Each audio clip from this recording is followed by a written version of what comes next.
Hello guys, once again you are welcome to my YouTube channel Civil Site Execution। तो guys चलिए शुरू करते हैं इस वीडियो को। इसमें हम बात करने जा रहे हैं जो कंक्रीट से रिलेटेड हम वर्क करते हैं उसमें कौन कौन से पॉइंट का हमें ध्यान में रखना होता है उसके बारे में इसमें डिटेल में बताने जा रहा हूँ। तो गाइस आपको वीडियो बिल्कुल भी स्किप नहीं करना, ठीक है। ये सारे पॉइंट्स आपको इंटरव्यू में पूछे जाने वाले हैं, ठीक है। ये जितने भी पॉइंट्स मिलेंगे ना, ये इसमें से मैक्सिमम आपसे पूछे जाएंगे इंटरव्यू में। तो आपको वीडियो बिल्कुल भी स्किप नहीं करना है। ये जनरल नोट्स का 4th पार्ट है, ठीक है। कंक्रीट वर्क से रिलेटेड सारे पॉइंट हैं, ठीक है। तो एक एक करके हम देख लेते हैं पॉइंट और समझते हैं क्या होता है, ठीक है। तो जो सबसे पहला पॉइंट है इसमें क्या है, all cement used for structural work shall be 43 grade of ordinary pozzolana cement, ठीक है। इसमें ये कह रहा है जो भी हमारा सीमेंट यूज होना है, ठीक है, वो 43 ग्रेड का होना चाहिए और ऑर्डिनरी पोज़ोलाना सीमेंट होना चाहिए, ठीक है। अब देखिए हमारे साइड पे ये यूज हुआ था 43 ग्रेड ऑर्डिनरी पोज़ोलाना सीमेंट, ठीक है। अब आपके साइड पे हो सकता है कि 43 ग्रेड की जगह 53 ग्रेड हो या पोर्टलैंड सीमेंट हो, ठीक है। ओपीसी हो, पीपीसी हो, पीएससी हो, ये अलग अलग टाइप्स है सीमेंट के, हो सकता है वो कोई अलग हो, ठीक है। लेकिन जो हमारे साइड के लिए था, जनरल नोट्स में दिया था, वो ये दिया था, ठीक है। तो ये चीज आपको पता होनी चाहिए। इंटरव्यूअर अगर आपसे पूछता है आपके साइड पे कौन सा सीमेंट यूज हुआ था, कौन से ग्रेड का यूज हुआ था, तो आपको सिंपली बताना है कौन सा यूज हुआ था, ठीक है। अगर आपको नहीं भी पता है तो सिंपली आप कोई सा भी सीमेंट का नाम ले लीजिए, किसी भी ग्रेड का, ठीक है। क्योंकि अगर उसको भी नहीं पता तो आपको भी नहीं पता, तो किसी को नहीं पता, बात खत्म, ठीक। आपको ये बिल्कुल भी नहीं बोलना कि आपको नहीं पता, ठीक है। अगर आप ऐसा बोलते हो तो समझ लीजिए कि आपका वहां पे माइनस मार्किंग हो गया, ठीक। और इसमें 43 क्या है, 53 क्या है, ठीक है। ये सारी चीजें मैं डिस्कस करूंगा सीमेंट का जब वीडियो बनाऊंगा उसमें डिटेल में, ठीक है। नेक्स्ट क्या है, fine aggregate and coarse aggregate shall conform IS 383 और 515, ठीक है। सेकंड पॉइंट में ये कर रहा है जो भी आपका कोर्स एग्रीगेट या फिर फाइन एग्रीगेट यूज हो रहा है, ठीक, वो क्या होना चाहिए एज पर IS 383 या फिर 515, ठीक। अब इसमें देखिए कोर्स एग्रीगेट और फाइन एग्रीगेट दिया हुआ है, ठीक है। अब इससे भी इंटरव्यू में क्वेश्चन पूछे जा सकते हैं कि फाइन एग्रीगेट क्या होता है, कोर्स एग्रीगेट क्या होता है। तो सिंपली आपको पता होना चाहिए। अगर नहीं पता है तो यहाँ पे देखिए मैं बता रहा हूँ, जब सीव एनालिसिस करते हैं उसमें बहुत सारे साइज के सीव होते हैं। सीव का मतलब छलनी, ठीक है, देसी भाषा में। तो उसमें क्या है, एक 4.75 mm का सीव होता है, ठीक, यानी कि 4.75 मिलीमीटर का। अगर उस छन्नी से, ठीक है, अगर कोई एग्रीगेट पास हो जाता है, ठीक है, तो उसको हम बोलेंगे फाइन। अगर इस पे रिटेन कर गया, ठीक है, इस पे अगर रिटेन कर गया तो उसको हम क्या बोलेंगे, कोर्स एग्रीगेट। ये आपको पता होना चाहिए, ठीक है। 4.75 mm से अगर पास हो गया तो फाइन, अगर उस पे रिटेन कर गया यानी कि उससे बड़ा साइज है तो आपका सिंपली क्या हो जाएगा, कोर्स एग्रीगेट। ये आपको पता होना चाहिए, ठीक। इसमें यही कह रहा है कि जो भी आपका कोर्स या फाइन एग्रीगेट यूज होना हो एज पर IS 383 या फिर 515 होना चाहिए। आप जाके 383 या 515 रीड कर लीजिए, उसमें सारे स्पेसिफिकेशंस दिए हुए हैं, ठीक। इसमें थर्ड पॉइंट है water used for concrete shall conform IS 456, ठीक। कहने का मतलब ये है कि जो भी कंक्रीट में आपका वाटर यूज होगा, ये कह रहा है कि एज पर IS 456 होना चाहिए, ठीक है। अब IS 456 में क्या दिया हुआ है वो आप जाके एक बार रीड कीजिए, ठीक है। उसमें सिंपली लिखा हुआ पोर्टेबल वाटर होना चाहिए, ठीक है। उसका आपको पीएच वैल्यू भी मिल जाएगा, किस रेंज से किस रेंज में होना चाहिए, ठीक है। वाटर आपका ना तो अम्लीय होना चाहिए ना तो क्षारीय होना चाहिए, ठीक है। ना तो एसिडिक होना चाहिए ना तो बेसिक होना चाहिए, ये आपको पता होना चाहिए, ठीक है। अब एसिडिक बेसिक कैसे पता लगता है, उसमें पीएच वैल्यू होता है, ठीक है। 7.0 से नीचे होगा तो एसिडिक होगा, उसके ऊपर होगा तो बेसिक होगा, ये चीज आपको पता होना चाहिए। तो उसमें एक रेंज उसने दे रखा है, ठीक है, कहां से कहां तक का आपको वाटर लेना है, ठीक। ये बात आपको ध्यान में रखनी है। अगर आपको पीएच वैल्यू नहीं है तो आप सिंपली पोर्टेबल वाटर बोल सकते हो, जो पीने लायक पानी होगा हम उसी को यूज करेंगे कंक्रीट में, ठीक है। गंदा पानी बिल्कुल भी कंक्रीट में यूज नहीं करेंगे, ठीक। और चौथा पॉइंट इसमें है कि जो भी आपका केमिकल या फिर एडमिक्सचर यूज होता है कंक्रीट में, वो अप्रूव्ड होना चाहिए किससे, कंसल्टेंट से, ठीक है। अगर आपका कंसल्टेंट ने अप्रूव नहीं किया है तो आपको एडमिक्सचर नहीं यूज करना है अपनी मर्जी से, ठीक है। अदरवाइज आपको ये प्रॉब्लम होने वाली है। और ये काम किसका अप्रूवल लेने का, जो भी आपका क्वालिटी इंचार्ज होगा साइड पे, ठीक है, वो आपको चेक करा के आपको देगा, ठीक है, इसका सर्टिफिकेशन कि ये हम यूज कर सकते हैं, ठीक।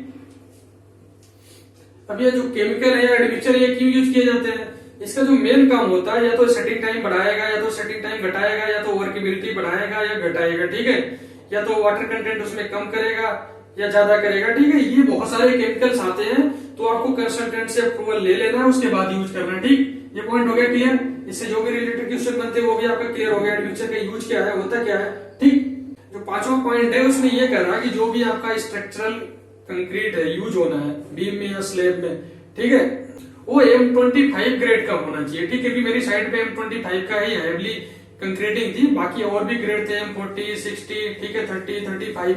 तो इसमें यही कह रहा है कि आपको 25 लेके चलना है। और साथ में लिखना देखें यहाँ पे UNO, इसका मतलब ये है कि अनलेस नोटेड अदरवाइज। अगर वहां पे लिख दिया है M40, जैसे कॉलम M40 था तो जो कॉलम का शेड्यूल आता है उसमें साफ साफ लिखा हुआ था M40 ग्रेड का आपको कंक्रीट यूज करना है। अगर ड्राइंग में लिख दिया M40, M35 जो भी, तो आपको वही लेना है सिंपली। अदरवाइज अगर नहीं मेंशन किया तो आपको 25 लेके चलना है। ठीक है, जहां भी आपको UNO दिखता है जिस भी पॉइंट में, उसका सिंपल सा मतलब यही होता है कि अगर आपको ड्राइंग में अलग से नहीं लिखा है तो जो आपका जनरल नोट्स में लिखा है आपको वही फॉलो करना है। अब मान के चलिए आपने जनरल नोट्स नहीं पढ़ा और ड्राइंग में भी नहीं लिखा है, तो आप क्या कीजिएगा, आपको पता ही नहीं चल पाएगा करना क्या है। इसलिए जनरल नोट्स पढ़ना बहुत ही इंपॉर्टेंट होता है। ठीक है, अगर आप साइड पे नए हो, और मैं हमेशा बोलता हूँ अगर 3-4 साल का भी आपके पास एक्सपीरियंस है तो ये चीज आपको सारी रटी होनी चाहिए। ठीक है, हर साइड पे अलग अलग जनरल नोट्स होता है क्योंकि वेदर कंडीशन, सॉइल सब अलग अलग होता है अलग अलग प्लेसेस पे, तो उसी को ध्यान में रख के अपना जनरल नोट्स जो है तैयार किया जाता है कंसल्टेंट के द्वारा। तो आपको इसको रीड करना बहुत ही जरूरी होता है। बहुत सारे बंदे क्या होते हैं, लेने जाते हैं तो इसको इस पे ध्यान ही नहीं देते और उनको कुछ पता भी नहीं चल पाता। 2 महीने, 4 महीने, 6 महीने, साल भर भी निकल जाता है, लेकिन साइड पे कुछ सीख नहीं पाते। लेकिन अगर आपने ये एक बार रीड कर लिया, ठीक है, इसमें 90% पॉइंट तो आपको सेम रहने वाले हर साइड पे, केवल कुछ पॉइंट चेंज होंगे। जैसे देखिए इसमें 43 ग्रेड सीमेंट यूज किया है, वो चेंज हो सकता है, लेकिन बाकी जो इस पर IS कोड दे रखा है, 550 रीड करना है, 383 रीड करना है, 456 रीड करना है, ठीक है, ये सारे पॉइंट्स आपके पिक्चर हो गए, ये सारे पॉइंट आपके नहीं चेंज होने वाले हैं। इसलिए जनरल नोट्स कहीं भी जाओ हर साइड पे रीड करो, थोड़ा सा डिफरेंस मिलेगा, बाकी सब पीछे वाला ही रहेगा, तो आपको पता रहता है पहले से। ठीक, और नेक्स्ट पॉइंट है इसमें, नेक्स्ट पॉइंट ये है कि जो भी आपका कंक्रीट है वो मशीन मिक्स होना चाहिए।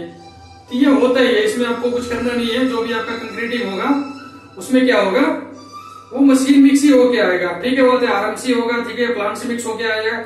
उसमें आपको हेड मिक्स करके यूज नहीं करना है हेवली कंक्रीटिंग में, वो कर भी नहीं पाइएगा। जहां 50 MQ या 100 MQ लग रहा है तो हेड मिक्स करके हो भी नहीं पाता है। ठीक है, तो छोटे मोटे काम के लिए आप हेड मिक्स कर सकते हो, लेकिन मैक्सिमम आपका क्या करना है, वो मशीन मिक्स होना चाहिए। और दूसरा ये करना, फॉर स्पेसिफिक कास्टिंग के लिए आपको क्यूब कॉस्ट करने हैं कितने, 6 नंबर्स। ये भी इंटरव्यू में क्वेश्चन पूछा जाता है, आपको मिनिमम क्यूब कितने कास्ट करने होते हैं, तो आपको सिंपली बताना 6 करने होते हैं, जिसमें से 3 7 दिन पे टेस्ट करने होते हैं और जो बाकी का 3 होता है वो हमको 28 डेज पे करना होता है। ठीक है, ये चीज क्लियर हो गई।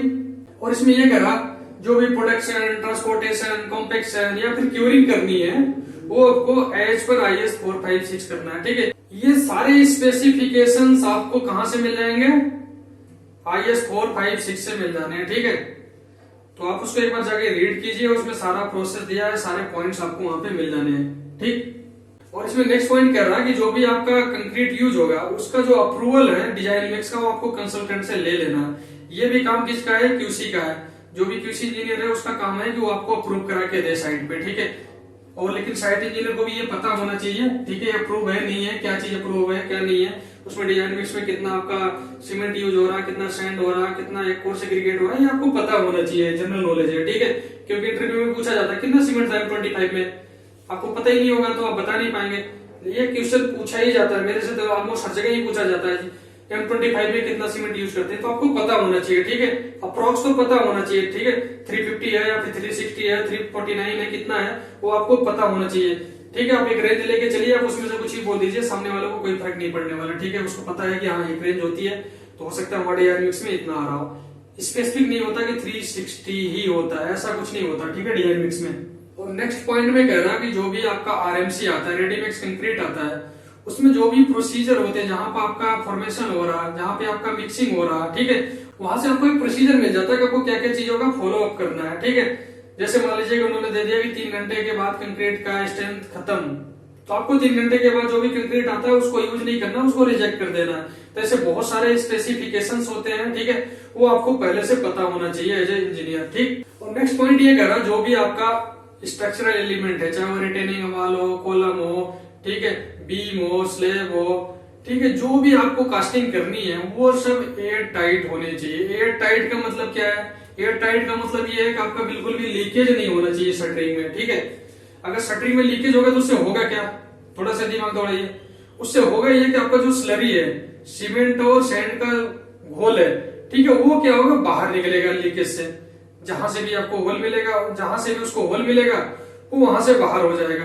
अब उससे होगा क्या कि जो स्ट्रेंथ है कंक्रीट की, जो मिलनी चाहिए, वो आपको मिलेगी ही नहीं। क्यों?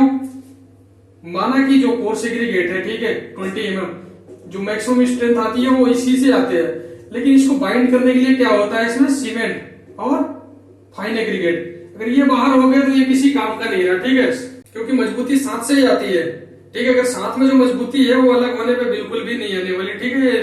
रूल है, लाइफ का भी रूल है और नेचर का भी रूल है, ठीक है। जहां पे भी कॉम्बिनेशन होगा वहां पे स्ट्रेंथ ज्यादा होगी, ठीक है। जहां कॉम्बिनेशन हटा स्ट्रेंथ ऑटोमेटिक कम हो जानी है, ठीक है। तो कहने का मतलब अगर ये दोनों मिलके जो स्ट्रेंथ दे रहे हैं, तीनों मिलके, उसमें से अलग अलग एक एक करके नहीं दे सकता, ठीक है। ऐसा नहीं कि आप सैंड के ढेर से ही बिल्डिंग खड़े कर लोगे, हो ही नहीं सकता, पॉसिबल है। ना तो सीमेंट के ढेर से खड़े कर सकते हो, ना तो सैंड के ढेर से, और ना ही कोर्स एग्रीगेट के ढेर से। इन तीनों को जब तक आप मिक्स नहीं कीजिएगा तब तक आपका कंक्रीट नहीं बनेगा, ठीक है, तब तक आप कुछ बना नहीं सकते हैं। इसलिए कॉम्बिनेशन साथ बहुत जरूरी है लाइफ में भी, ठीक है। ये बात समझ में आ गई। नेक्स्ट पॉइंट ये कह रहा कि जो भी आपका सीमेंट यूज होना है साइट पे, ठीक है, उसकी सबसे पहले हमें टेस्टिंग कर लेना है, उसके बाद ही हमें क्या करना है, लोडिंग करनी है। टेस्टिंग में क्या क्या आता है आपका, initial, final, setting time, consistency, ठीक है, ये सारी चीजें आपको टेस्ट कर लेनी है, उसके बाद ही अनलोडिंग करनी है, ठीक है। अगर आपका एज पर IS 4031 नहीं मिल रहा है, ठीक है, तो आपको सीमेंट अनलोड नहीं करना, उसको रिजेक्ट करके वापस कर देना है, ठीक है। और दूसरा उसमें ये भी देख लेना आपका सीमेंट जो आया वो कौन से ग्रेड का है।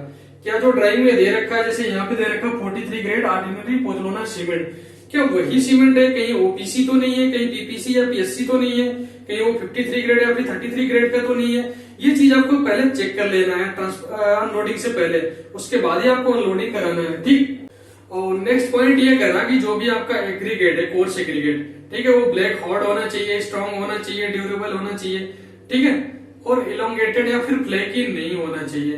कहने का मतलब वो लंबा नहीं होना चाहिए, उसका फ्लेकीनेस का टेस्ट होता है, ठीक है, वो कुछ इस टाइप का एपरेटस होता है उसमें, ठीक है, उसमें अलग अलग होल होते हैं, ठीक। तो उसमें से आपको एक फिक्स्ड क्वांटिटी लेके उसमें से पास करके देखना होता है, ठीक है, कितने क्वांटिटी में फ्लेकनेस आ रहा है, कितने में नहीं आ रहा। तो वो स्टैंडर्ड आपको लेके चलना है, कैसे, एज पर IS 4031, ठीक है। और दूसरा कंक्रीट का जो आपको टेस्ट करना है, चाहे वो कंप्रेसिव हो, कास्ट कर रहे हो, ठीक है, उसके लिए आपको IS 516 ये आपको पता होना चाहिए, ठीक है। तो इसको एक बार रीड कर लीजिएगा, दोनों कोड, आपको बहुत सारा आइडिया वहां से मिल जाएगा और बहुत सारे इंटरव्यू के क्वेश्चन ऑटोमेटिक वहां से आपको मिल जाना है, ठीक है।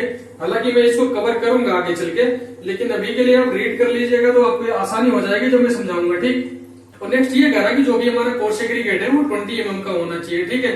तो ये अलग अलग साइड पे अलग अलग हो सकता है, लेकिन जो मैक्सिमम साइज है वो कह रहा है कि 20 mm होना चाहिए, इससे ज्यादा नहीं होना चाहिए। और नेक्स्ट पॉइंट ये कह रहा है जो भी हमारा इंसर्शन होना है, इंसर्शन का मतलब जैसे आपका स्लीव लगना है, ठीक है, या फिर कंडक्ट लगना है, ये सब चीजें आपको इंश्योर कर लेनी पहले। ये किसका काम होता है, इंश्योरेंस का, ये कॉन्ट्रैक्टर का काम होता है, उसको इंश्योर करके रखना है कि ये चीज होनी चाहिए।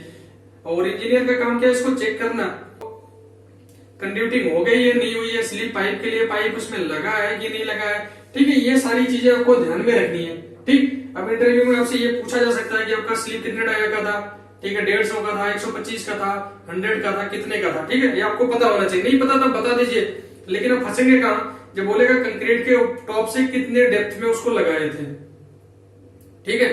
मान लीजिए आपकी एक बीम है, ठीक है, अब इसमें ये स्लीव लगा है, ठीक है, स्लीव मतलब पाइप लगेगा इसमें, ठीक है, हॉरिजॉन्टली। अब यहां से इसकी डेप्थ कितनी है, ठीक है, ये आपको पता होना चाहिए, ठीक है। अगर नहीं पता है तो आप इंटरव्यू में नहीं बता पाएंगे। अलग अलग साइड पे अलग अलग आपको कहां पे ड्राइंग में ही मिल जाएगी, स्लीप की ड्राइंग आती है अलग से, ठीक है, स्लीप की ड्राइंग ही आती है अलग से, उसमें ये स्पेसिफिकेशन इसकी दी हुई होती है कि टॉप से कितने डेप्थ में उसको रखना है जो स्ट्रक्चर के लिए अच्छा हो, ठीक। उसमें अलग से सरिये भी दे रखे होते हैं एक्स्ट्रा, ठीक है, तो हॉरिजॉन्टल और वर्टिकल दोनों ही सरिये दिए होते हैं, वो भी आपको पता होना चाहिए कितने डाया का दिया था और कितने लेंथ का दिया था। जनरली वो LD इधर होता है, LD इधर होता है, और टॉप से बॉटम में कंक्रीट का जो कवर होता है उसको माइनस करके वर्टिकल वाला सरिया होता है, ठीक है। ये चीजें आपको पता होनी चाहिए। अगर नहीं पता है तो एक बार ड्राइंग रीड करके रखना होता है। जनरल नोट्स आपको इसीलिए पढ़ना होता है, मैं बताऊंगा इसके बारे में, बताऊंगा आगे जनरल नोट्स में, ठीक है। आगे का जब वीडियो बनाऊंगा कटआउट से रिलेटेड, ठीक है, उसमें स्लीव भी आएगा, ठीक है, स्लैब में जो कटआउट आता है वो भी आएगा, ठीक है, तो उसमें सरिया कैसे लगता है वो सारी चीजें मैं आपको बताने वाला हूँ। ठीक है, अभी के लिए मैं उसमें डिटेल में नहीं जाऊंगा। ठीक है, नेक्स्ट पॉइंट ये है कंक्रीटिंग में कि जो भी हमारा ज्वाइंट्स आता है वाटर रिटेनिंग स्ट्रक्चर्स में, ठीक है, जैसे वाटर टैंक हो गया, अंडरग्राउंड हो सकता है या फिर रूफ पे जो होता है, ठीक है, तो उसमें हमें ज्वाइंट का ध्यान रखना होता है कि ज्वाइंट हमें कहाँ पे देना है, मिड पे देना है, कॉर्नर पे देना है, कैसे देना है। ठीक है, वो सारी चीजें आपको एज पर ड्राइंग लेके चलनी होती है, एज पर ड्राइंग स्पेसिफिकेशंस। ठीक है, उसमें अलग से आप कुछ भी नहीं लेके चलेंगे, उसमें आपको रिस्क बिल्कुल भी नहीं लेना होता है, खास करके वाटर रिटेनिंग स्ट्रक्चर में, क्योंकि अगर लीकेज हो गया एक बार तो फिर उसको संभालना बहुत मुश्किल हो जाता है। कितना भी वाटर प्रूफिंग कर लो वो लीकेज आपका सॉल्व नहीं हो पाता। ठीक है, क्योंकि पानी है, एक बार लीकेज हो गया तो उसको बंद करना ना समझ लीजिए कि बहुत ही पहाड़ तोड़ने जैसा काम हो गया। तो ये चीज आपको ध्यान में रखनी है वाटर रिटेनिंग स्ट्रक्चर्स में कि हमें ज्वाइंट कहाँ पे देना है और कहाँ पे नहीं देना है। तो गाइस ये सारे पॉइंट्स थे किससे, कंक्रीट से रिलेटेड। ठीक है, अभी नेक्स्ट वीडियो में बात करूंगा शटरिंग से रिलेटेड, रेनफोर्समेंट से रिलेटेड, ब्रिक वर्क, ठीक है, प्लास्टर, ये सारी चीजें मैं आपको कवर कराने वाला हूँ जनरल नोट्स में। ठीक है, और ये सारे पॉइंट्स आपको रटे होने चाहिए, याद होने चाहिए, आपका कोई भी इंटरव्यू आपका नहीं रुकने वाला है। ठीक है, तो सबसे पहले हम इसको कवर करेंगे जनरल नोट्स को। ठीक है, उसके अलावा हम साइड पे साथ के साथ आपको दिखाते रहेंगे कैसे काम करते हैं, क्या चीजें हम स्पेसिफिकेशंस लेके चलते हैं और कर रहे हैं कि नहीं कर रहे हैं इस पर ड्राइंग। ठीक, इसके अलावा आईएस कोड भी मैं कवर करूंगा सारे, ठीक है, जो बिल्डिंग्स में यूज होते हैं। उसके बाद में रोड्स का स्टार्ट करूंगा। ठीक है, सबसे पहले बिल्डिंग का सारा पॉइंट क्लियर करेंगे। ठीक है, तो आप हमारे साथ बने रहिए। अगर हमारे चैनल पे गाइस नए आए हो तो चैनल को सब्सक्राइब जरूर कर लीजिएगा, ताकि आपको ऐसे अच्छे अच्छे पॉइंट्स भी मिलते रहेंगे और आपका इंटरव्यू भी आसानी से क्लियर होता रहेगा और आपका जो करियर है वो आगे जाता रहेगा। ठीक है, अगर आपको इंटरव्यू से रिलेटेड वीडियो चाहिए तो आप कमेंट कर सकते हैं, मैं बताऊंगा आपको। बहुत तरीके होते हैं इंटरव्यू क्लियर करने के। ठीक है, आपको किन किन बातों का ध्यान रखना होता है और इंटरव्यू में कैसे बैठना होता है और क्या कैसे रिप्लाई करना होता है, उनको कैसे अपनी तरफ मोल्ड करना होता है। ठीक है, क्योंकि अभी तक मैंने 5 साल में बहुत सारे इंटरव्यू दे रखे हैं। ठीक है, कम से कम 250-300 या 500 दे दिए होंगे। ठीक, तो उसका सारा एक्सपीरियंस है मेरे पास। और जनरली होता क्या है कि इंटरव्यू में जो बहुत तेज तर्रार होते हैं ना, जो बहुत खुद को बनते हैं, वो क्रैक नहीं कर पाते। लेकिन जो मिड वाला होता है ना, अगर थोड़ा सा सिंसियर है, ठीक है, अगर वो धैर्य रख जाता है तो उसका पक्का हो जाता है। उसका मैं प्रूफ भी दूंगा, वो चीजें आपको बताऊंगा कैसे। तो इस वीडियो को गाइस मैं अभी यहीं पे फिनिश कर रहा हूँ। Thank you for watching.